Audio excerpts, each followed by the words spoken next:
Education and Training Committee of that coalition. For nearly 20 years, he worked as an emergency physician at Ridgeview Medical Center in Laconia, Minnesota.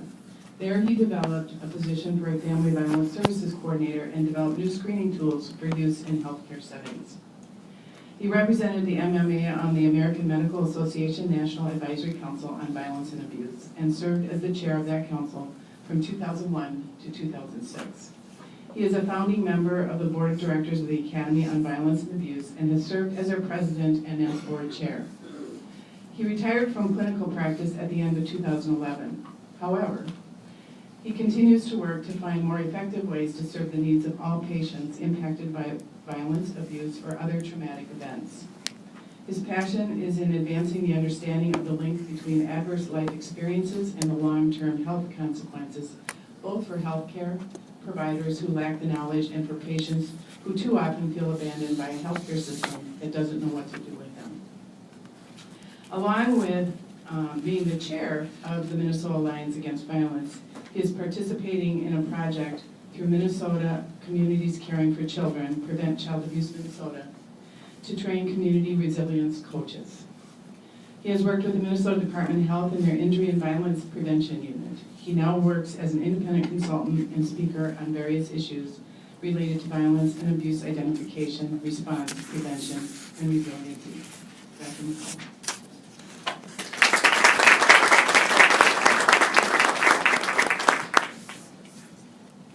Sure, I'll use this because even if I think I speak loud enough, it's always nice to hear more clearly. Thank you, and I want to really thank Connie and Alexandra House and Rasmussen College for giving us the opportunity to meet today, to come together and talk about some other ways of kind of trying to make a difference besides what we've been doing for such a long period of time. And I don't know how many of you have read any articles recently that suggest that perhaps things are getting better, that violence and abuse rates are going down, sexual assault rates are going down. Have any of you read anything along those lines? I know that the Darkness to Light organization recently changed their rates from the 1 in 4 that we talk about in terms of child sexual abuse to 1 in 10, because they suggest that the latest research suggests that. Somehow I think that maybe it's less than 1 in 4, but it certainly isn't as little as 1 in 10. And I think that if in fact those things were true, we'd all be able to say, hey, we can cut our staff next year. We can cut our budget requests next year. And is there anybody in here who's been able to cut their budget requests because things are getting better? You know, I just don't think so. So what we're about is really, let me tell you a little bit about the Minnesota Alliance Against Violence. About 3 years ago, a bunch of people, a large group of people, got together in Minneapolis, thanks to the Greater Twin Cities United Way and Marcia Fink over there representing them, helped to pull together a bunch of people and said, hey, is there another way we can go about this? Is there something else we can do to make Minnesota a better place to live? And that group of people eventually birthed this organization, the Minnesota Alliance Against Violence. We'll call it the Minnesota Alliance, with the belief that we could and should work to end violence and oppression in our communities. And how can we do this?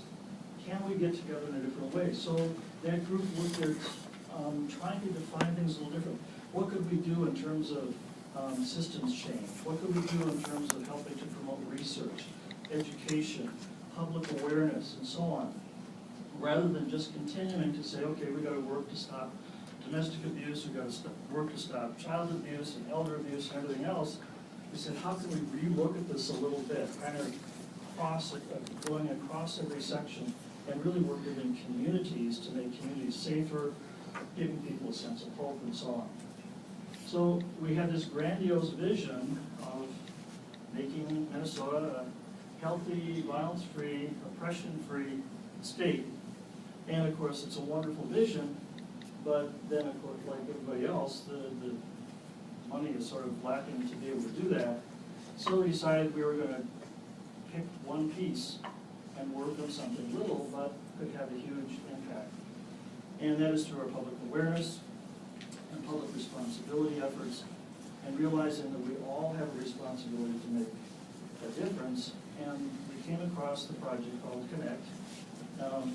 And we decided to use that concept and start to bring it out to communities and see if we can get interest in looking at this and taking up this idea another way to make a difference.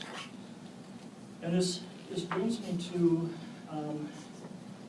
bringing up, and I think that invoking the name, the legacy, the history of Nelson Mandela. And of course, he died yesterday, and if you watch CNN, you probably have heard more than you want to hear about Nelson Mandela. And he's taught us many, many things, but there are three things that I wanted to talk about today that I think he left us. One is that he believed that if you wanted to really get something done, if you wanted to make a change, and you were persistent, you probably could do it. You had to believe you could do it and stay with it, and you can make a change, and he made an incredible change. The second thing that he left us with is that the word is more powerful than the sword. And he showed that in many ways. Now, you can think of this in two different ways, and the word is more powerful than the sword, because if we take up our sword to try to end violence and abuse, we're really bringing ourselves down to the same level as everybody else. And so we have to rise above that and show that we have the capacity through our words to make a difference. On the other hand, I can tell you that in my practice, both in family practice and emergency medicine, there are many, many stories of women who said, I wish you would hit me instead of saying the things that he says to me, because it hurts a lot more what somebody says to me. Unfortunately, what you say to somebody that hurts somebody, that's not a crime. And so when we deal with the criminal level of domestic violence and abuse and so on, we're missing out on the other things that have as much or sometimes greater long-term impact, and that is the negative power of the word as well. And the third thing that we're left with from Nelson Mandela is that if you really want change to happen, if you want to have a better environment, then you have to also be a model for that. To be a role model, to show people what you want. And I think that that's something that often is left out. But we work in many different ways to try to improve our communities, to try to stop violence that's out there, and then in our own environments, we behave in a way that isn't quite what we would like to identify as the healthiest way. And so what we're asking to do now is to say, all right, how do we take on this role, this responsibility? How do we ourselves become role models in our community that says this is healthy behavior? This is how people should interact between each other. And that's the whole idea around the Connect is one of these options, is how do we create healthy workplaces? Places where we can say, okay, now the standard in our community is no longer that we accept violence and abuse as something that's just going to happen. But we're going to say, no, we're going to believe and expect in our community that we have a different standard of behavior that we're going to all try to live up to. And so that's the hope from all of this. So we bring to you from the Alliance this concept that you'll hear about today. It's one way of approaching this. We want to see what you think about how this might play out in your various workplaces, environments, or whatever. We're going to have you do a couple of exercises this afternoon to see if we can stimulate some things, and we're anxious to get your feedback from that. And I guess at this point, it really is an opportunity for us to hear something a little bit different. We all go to lots and lots of conferences, and we hear lots and lots of things, and we leave those conferences and say, oh, that sounded great. Then we go back and do the same thing over and over again. And how many people are frustrated at the end of the day thinking, how much longer do I have to keep doing the same thing over and over again without seeing the light at the end of the tunnel? And I think by looking at this in a little different way and setting a little different kind of standard and being that model that we really need to be within our communities and our own homes, that we can change an environment.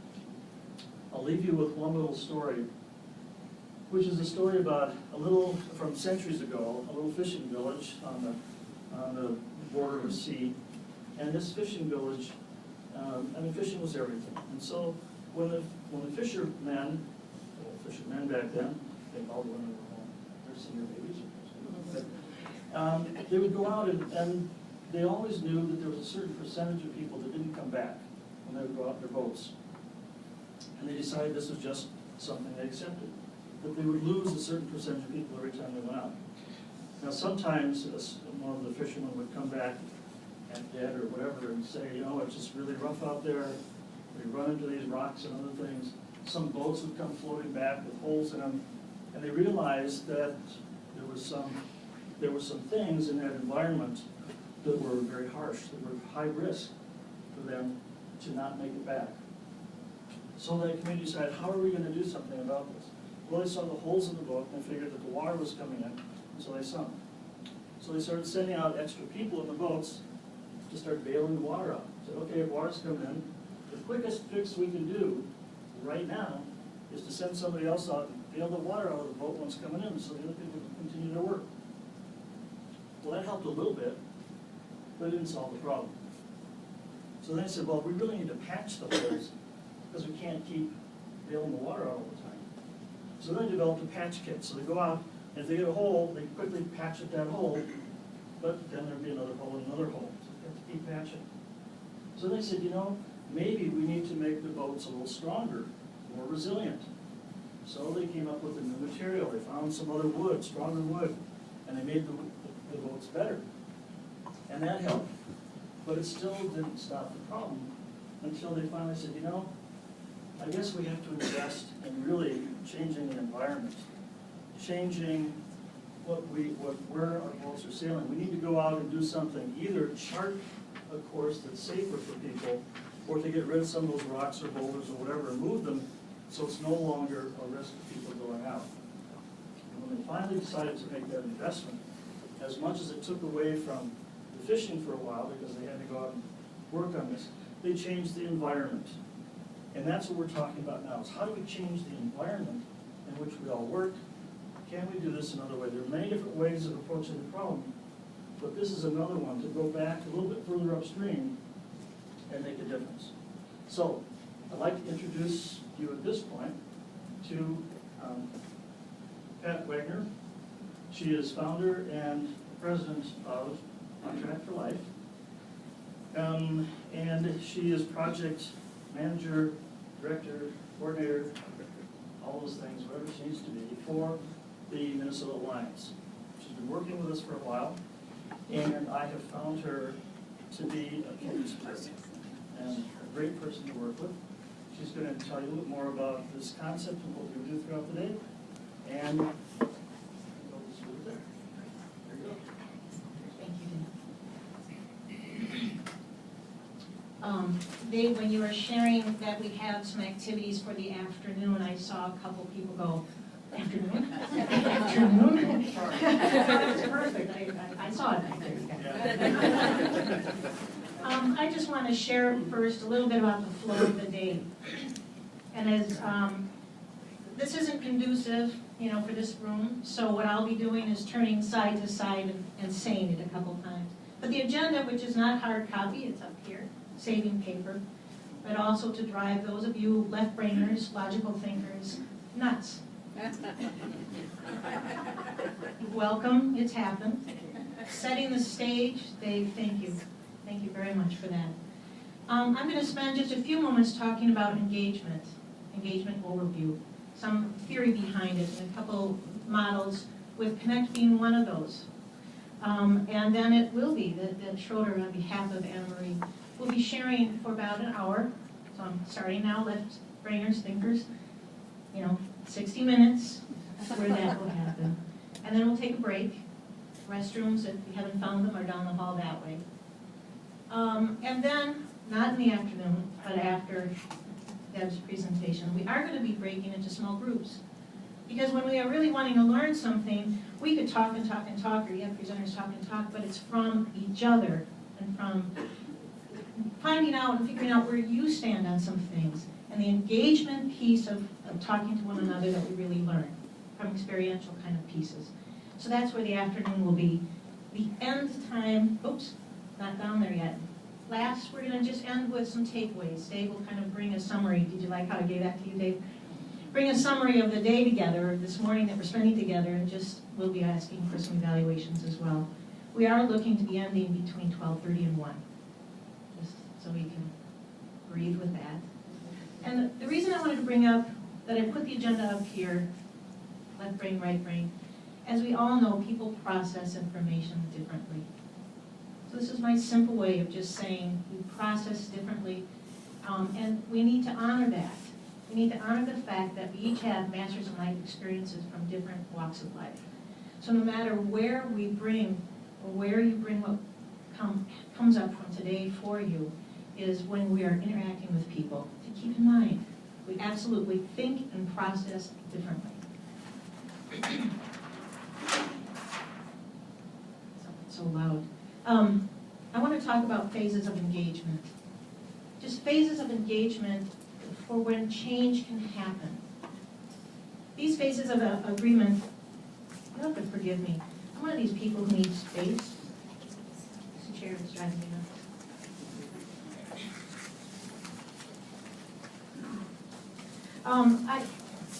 I should back up first so you understand the context that I'm coming from of what I'm sharing. For over the 18 years, I've had the privilege of working with all sorts of collaborations, alliances, strategic partners. My role with On Track is just always working with groups and dynamics of people. So the context of what I'm sharing really comes from that.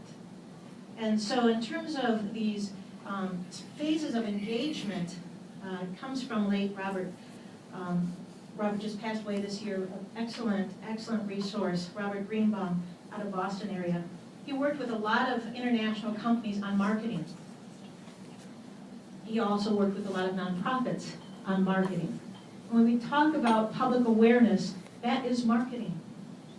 It's taking passion, beliefs, and marketing it.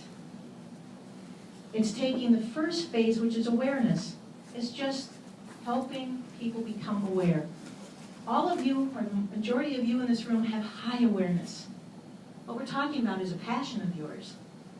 But there's this whole broad population that may not be aware, consciously or unconsciously aware of violence, or they don't want to admit to it. But their awareness of the different areas of violence and abuse is not there. So the first phase is awareness. Awareness then, I'm going to say awareness here. Then it moves to helping people come to a comprehension, that they start to understand it. So it moves from awareness to more understanding. Understanding violence, abuse, the different areas. So awareness, comprehension, and understanding. And then it moves to conviction. For action to happen, people have to be aware, they have to understand, and they have to move to a place of conviction. Action comes at the end of these stages. Sometimes we think that just because we are passionate about something, everybody else should be. But it needs to go through these stages, so wherever we move forward with a engagement, a community engagement campaign, a community engagement awareness, keep in mind, it starts with awareness, comprehension, conviction, and then action comes from it. So what kind of structure? Let's say a group of you, and some of you I know are doing, many of you are doing just wonderful things, and some are already in different organizations or groups. But there's different opportunities to work collaboratively together. And so there's different words out there. Collaboration is the big buzzword. We all want to work in collaboration. That looked a little sarcastic, didn't it? I didn't mean it that way because I work in a lot of collaborations. But the word itself, a Latin word, means to labor together, to actually labor together. What I've seen with many collaborations, extremely powerful. So extremely powerful in collaborations. Of late, what I'm seeing is that groups become a collaboration and they stay in the collaboration. It's like, we'll meet once a month for 3 hours, and we'll continue to meet, and we continue to meet, and we continue to meet. And the collaboration takes a life of its own versus action, versus moving outside of the collaboration.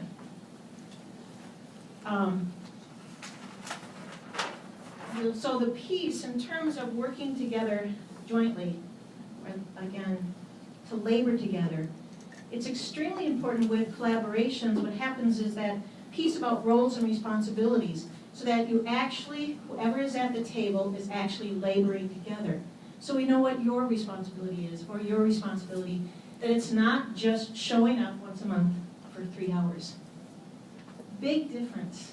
And I really am seeing, in honesty, that collaborations of late are staying self-contained. So I'm just pushing and motivating, move out. Funders want to know all about your collaboration. Yes, collaborate, but move it into action. We use the word alliance. Alliance is intentional connections. When we think of alliances, and we'll use the Minnesota Alliance Against Violence, is it's different programs and organizations that are out there who have their focus, who have their mission, who have decided to align together to work on a common goal. And that's really what you can look at as an alliance. There's strategic partners, strategic partnerships. Strategic partnerships is when 2 or 3 entities have to work together or they would not continue. I'll use a really light example. The 3 of us, David, myself, and Deb. Today would not happen if it wasn't all 3 of us here as strategic partners. I cannot do Deb's presentation. I could fake it, but you know. And David's introduction. That's not from me, that's from David and his life experiences. And I'm sharing from my experiences. We are strategic partners. This would not happen if all 3 of us weren't here. Strategic partnership takes all of these others into a much more serious place. Ours I'm doing lightly. But usually when you move into a strategic partnership, it goes into letters of agreement. It really does say, you will perform this and this and this, I will perform this and this, and it's a contractual kind of a piece. There's language of teams. We're going to be a group, we're going to be a collective. A lot of this, I'm going to say it's semantics. It's semantics. And what I'm encouraging is, whatever the name that you may put around your collective effort together, and I'm not saying this whole group together, but that would be delightful. You can call yourself a collaboration. If you do, be certain, get the clarities in there. Whatever you want to call yourself, if it's the alliance, if it's strategic partners, team, group, collective, it is so important to really determine early on what are the responsibilities of being on that group, that team, to work together.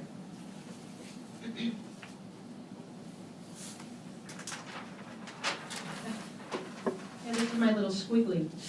I'll describe it. The whole piece, this has like a big circle. In the center of the circle is whatever the initiative is, that target, that thing you want to do together. The little circles on the outside of it are all the organizations and people who are working together. It's important that you see this visually in the sense of sometimes with collaborations, people feel they're going to lose their own identity. Their organization is going to lose the identity. Or if we're on the same, we'll say, collaboration, you're going to get money and I'm not. Or we're going against the same money funders. People get defensive. So for collaborations and alliances, there has to be a readiness state to actually collaborate and start to trust. There's a vulnerability, there's a trust. I have seen many I've seen many collaborations start in that first phase of just excitement. Really excited. Start to put things down on paper. Then they move into a budget. And all of a sudden it falls apart. It falls apart because why do your organization gets 10,000 and mine only gets 5, and she gets 50,000 for hers? These are things to know ahead of time. Passion is so important.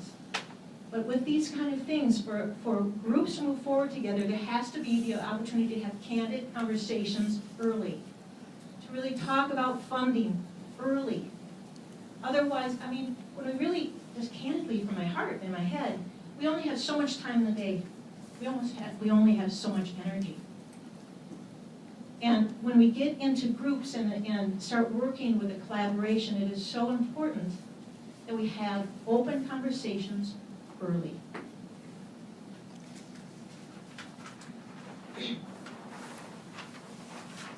What are some processes? I just wanted to, again, just share kind of concepts of what groups are like, engagement phases, but then there's also, what are the process? How do we move out of being in our little circle together to doing action?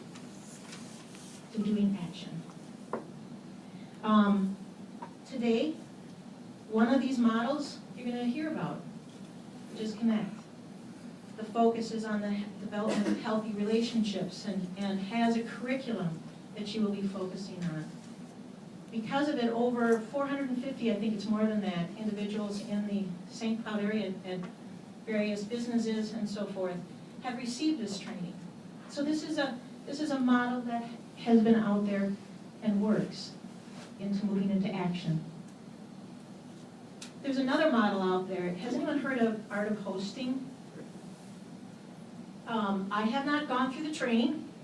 It's a 3-day training, but I'm hearing more and more about it is another tool for helping us move together collectively on a concept or on a passion that we have as a community.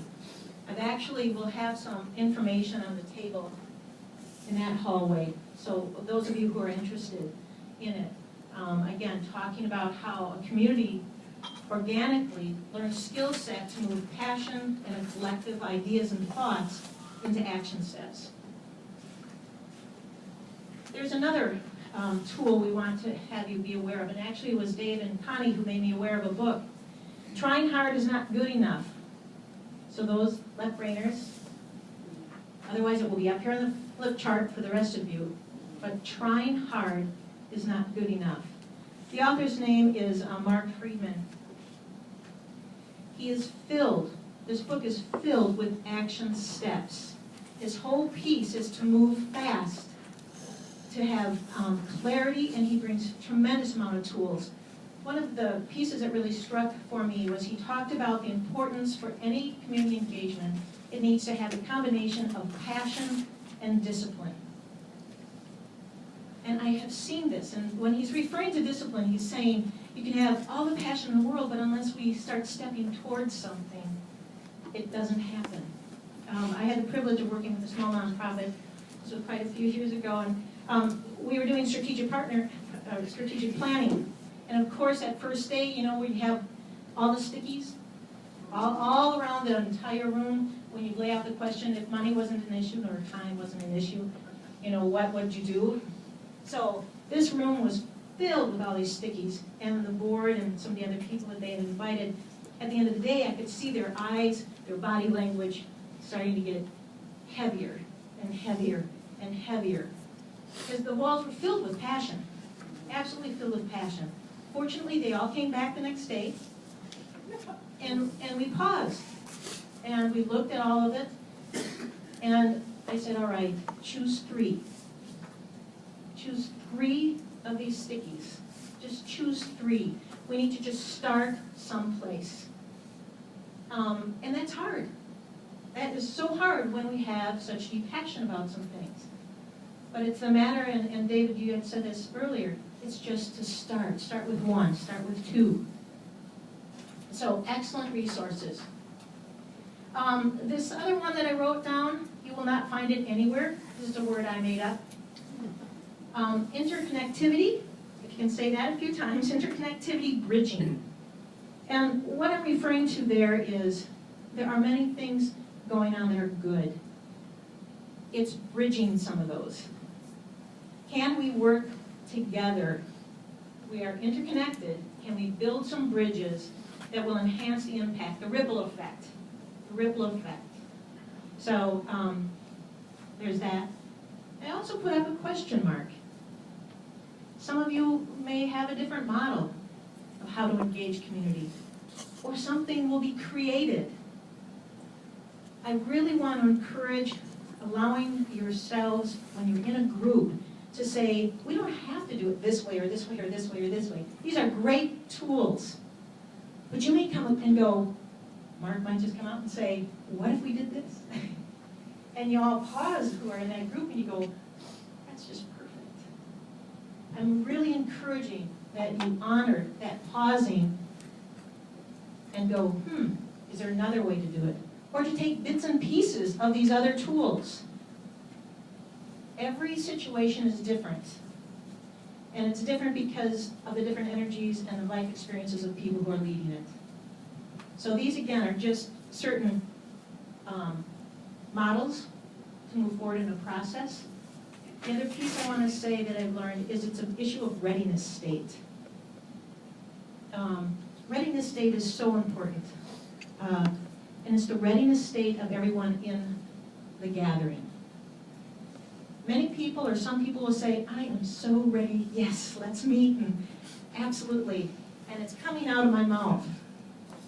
But it isn't followed by my action. Maybe because I'm working so much in my office and I have so many other things. It's a readiness state, our vulnerability and honesty to be able to say, I am ready to have somebody from my agency at that meeting, we are committed. And to give yourself permission to say, we are really passionate about that, but right now is not a good time for us to be at the table. I'm really encouraging that honesty and that vulnerability because motion will happen. And that's really what I keep pushing, is motion. If you start spinning or stalling out, pause, bring somebody else in if you need to, but to move, to always be in motion. The Minnesota Alliance, Engaging Communities to End Violence and Oppression. There are 8 areas. I just wanted to share that really that the Alliance has been focusing or want to focus on. And on a personal note, I want to thank each of you because each of you are involved in efforts to end violence and abuse. I was one of these people until 9 months ago that was in this awareness, maybe not even in this awareness place. 9 months ago, a dear friend of mine disappeared in Denver. We were college. Mankato State is where we all went. There was like 15 of us who've been friends for over 30 years. That's aging me, isn't it? I think it's more than 30. Stayed in a football pool. Legal, illegal, I don't know. Stayed in a football pool since then, so I put in my $15, and I'm the type of person that says all the home teams, you know, or everybody who's wearing red or who's wearing blue. But what happened 9 months ago is that this one of the 15 people who had been in touch with each other for 30 years disappeared. Wheat Ridge, Colorado, totally disappeared. I was just with her 2 weeks before, making plans to go climbing. I was I'm a hiker, climber, disappeared. First time I had experienced anything like that. They found her body in July. What happened for me individually, personally, I moved really fast. I moved real fast from awareness to comprehension, to understanding, to conviction, to action. Part of my saying yes when the Minnesota Alliance called me was because of action. It was to be able to utilize my passion as well as my skills. Wouldn't it be something if we could enhance the awareness at an earlier state? That's all I'm really encouraging. On personal, as I said, thank you. I really want to thank you. On a professional note, I want to applaud your willingness and your openness to be investing this time here this morning to really look at what are the nuggets, what are the tools that may assist moving some of this forward. At this time, I would like to introduce Deb Schrader, who is going to step through one of the processes, and it's the Connect process. So, thank you.